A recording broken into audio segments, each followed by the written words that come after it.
Tout pour investir. Le match des traders. Bonjour cher Andrea, bonjour cher Mathieu, vous êtes avec nous pour décrypter la séance en cours, les niveaux techniques à suivre. Mathieu Serron, trader et fondateur de Galileo Trading, qu'allez-vous faire aujourd'hui et que pouvez-vous partager avec nos auditeurs et nos auditrices de votre journée de trading ? Déjà, au niveau du contexte, ce qu'il faut signaler, c'est que les marchés retrouvent un petit peu de cohérence dans leur comportement par rapport à la situation économique notamment, puisqu'on s'attend à ce que la Fed ait une politique un petit peu plus restrictive que prévu, avec des taux qui devraient rester un petit peu plus élevés et un petit peu plus longtemps que ce qui était prévu. Et dans ce contexte-là, eh bien, nous avons une hausse du dollar, une hausse des taux, avec le 10 ans US qui est sur un plus haut d'un mois. Quand on regarde par exemple le 10 ans allemand, on est sur des niveaux d'il y a 6 mois, et une baisse des marchés actions. Donc une baisse qui reste quand même assez modérée par rapport au fantastique rallye haussier que nous avons connu ces derniers mois. Et sur le CAC, on revient sur une zone support intéressante. Alors là, c'est pareil, il faut comparer ce qui est comparable. Quand on regarde l'indice CAC 40, eh bien, on a un support à 7900 points. Quand on regarde le futur CAC 40, il y a encore un petit potentiel dans la mesure où la zone support se situe plutôt dans la zone des 7800, 7850. Qu'est-ce qui explique cet écart entre les deux ? Tout simplement les dividendes. Donc moi, je travaille un instrument qui s'échange, donc le futur. C'est vrai que je n'analyse pas tellement l'indice CAC 40, je regarde plutôt le futur.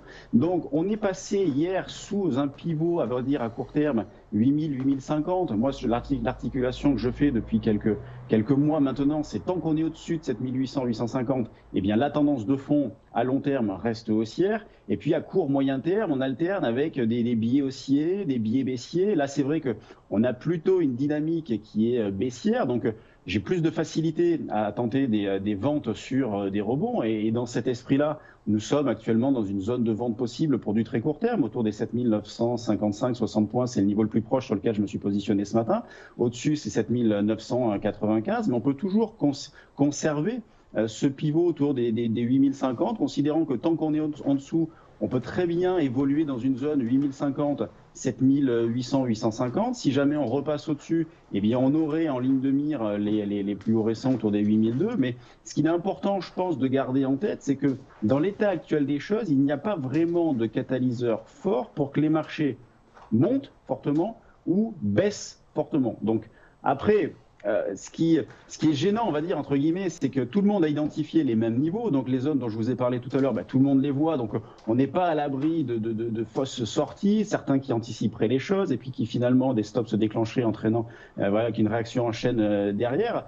Mais pour l'instant, il n'y a rien de bien méchant. Et ce qui est plutôt positif, et je finirai là-dessus, c'est que quand on regarde la volatilité, régulièrement sur votre antenne, on parle des niveaux de volatilité. Vous voyez, on a une petite baisse des marchés et tout de suite, on a la volatilité qui se met à augmenter. Donc, on sent qu'il y a quand même beaucoup de méfiance de la part des opérateurs. On a un VIX, par exemple, aux États-Unis, qui a rebondi de 20-25% en peu de temps.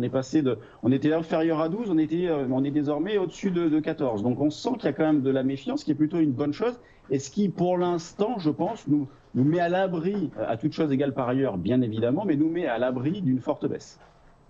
Merci beaucoup Mathieu. Sommes-nous autant à l'abri que Mathieu le pense selon vous, cher Andrea ? Alors, en tout cas, ce qui est sûr, c'est qu'on a un marché qui perd quasiment 2% depuis le début de la semaine, qu'on a des facteurs négatifs qui impactent le marché, comme justement toujours ces anticipations autour des politiques monétaires. Et c'est vrai qu'aujourd'hui, c'est encore un sujet qui impacte fortement le marché et qui domine, on va dire, l'attention des investisseurs. Et donc, c'est vrai qu'aujourd'hui, on a eu pas mal de speakers de la Fed qui ont repoussé encore une fois cette première baisse de taux de la Fed. On se rapproche même peut-être maintenant du mois de novembre, alors qu'on était plus proche quand même du mois de septembre. Il faut rappeler qu'au début de l'année, on anticipait 6 à 7 baisses de taux, donc on n'y est plus du tout. Donc c'est normal aussi d'avoir un peu de stress autour de ces anticipations de politique monétaire et d'avoir un marché qui reprice un petit peu son positionnement par rapport justement à ces anticipations. On a toujours une économie qui est solide, on a les chiffres de l'inflation comme on l'a vu même en Europe, où la BCE devrait commencer sa campagne de baisse de taux la semaine prochaine. On a des chiffres solides d'inflation.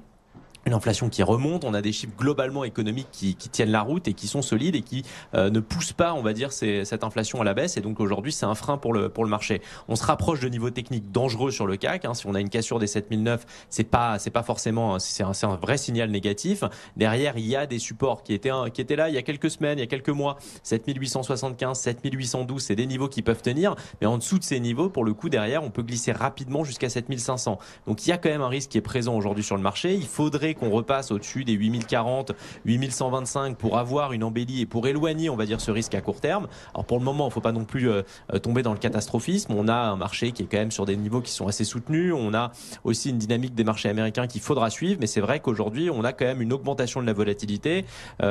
Sur le VIX, on a une augmentation de la volatilité. Sur le VIX, si on regarde des indicateurs plus court terme, VIX 9 jours, VIX 1 jour, là pour le coup, on a une augmentation qui est encore plus forte. Donc ça peut laisser présager des mouvements de marché importants dans les prochains jours. Il faut rester quand même malgré tout vigilant. Mais c'est vrai que le marché nous a aussi habitués à beaucoup de résilience, à cette capacité à rebondir sur des niveaux de support. Donc aujourd'hui, l'observation de ces niveaux de support sur le CAC, 7009 à très court terme parce qu'on n'est pas très loin de ce niveau et qu'il est en effet assez pivot ce niveau, mais à des niveaux intermédiaires tels que 7875 et 7812, si on venait à casser les 7009, sont aussi importants à surveiller pour voir si on peut aller dans une dynamique plus sombre ou si au contraire le marché va encore une fois rebondir comme il nous a habitués depuis le début de l'année. Voilà, et les regards se tournent désormais vers la séance de demain. On aura cette double statistique qui viendra infirmer ou confirmer nos craintes, messieurs. Merci beaucoup pour votre regard sur la séance en cours. On se retrouve dans quelques jours pour continuer à analyser au fil de l'eau nos marchés.